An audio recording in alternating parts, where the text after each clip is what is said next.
High বন্ধুরা, আপনাদের আজকে একটা জিনিস দেখাতে চলেছি। অনেক দামি জিনিস। জিনিসটা অনেকের জানা নেই, অনেকেরও জানা আছে। জিনিসটা কি, সেই জিনিসটা আমার ভিডিওটা দেখতে থাকুন, জিনিসটা বুঝে যাবেন।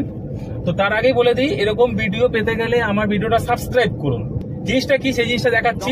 আপনি স্পিডে গাড়ি চালাচ্ছেন, ধরুন 50, 60, 70, 80 এই স্পিডে গাড়ি চালাচ্ছেন, সেই মুহূর্তে আপনাকে এমার্জেন্সি ব্রেক করতে হবে। কখন? যখন সামনে কেউ একটা হঠাৎ করে চলে আসবে, হয়তো একটা ছাগল বা একটা গরু কিংবা একটা মানুষ এমার্জেন্সি আপনার সামনে চলে আসলো, আর সেই মুহূর্তে ওইখানে আপনাকে গাড়িটাকে স্টপ করতে হবে।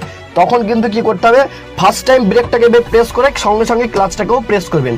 আগে ক্লাচটাকে প্রেস করবেন না, তাহলে কিন্তু আপনার গাড়িটা ফ্রি হয়ে যাবে, আর গাড়িটা ফ্রি হয়ে গেলে স্পিডটা বেশি বেড়ে যাবে। তো সঙ্গে সঙ্গে ব্রেকটাকে আপনাকে প্রেস করতে হবে, তাহলে আপনার গাড়ির স্পিডটা লো হতে থাকবে। আর যতটা তাড়াতাড়ি লো হয়ে যাবে, সঙ্গে সঙ্গে কিন্তু ক্লাচটাকেও আপনাকে প্রেস করতে হবে। কারণ আপনি যদি সঙ্গে সঙ্গে ক্লাচ না প্রেস করেন, তাহলে কিন্তু আপনার গাড়ির স্টার্টটা বন্ধ হয়ে যাবে। তো এরকম ভিডিও পেতে গেলে আমার ভিডিওটা সাবস্ক্রাইব করুন, এন্ড অন্যকে দেখার জন্য শেয়ার করুন। আপনার একটা শেয়ারের জন্য অনেকের জীবন বেঁচে যেতে পারে। Thank you.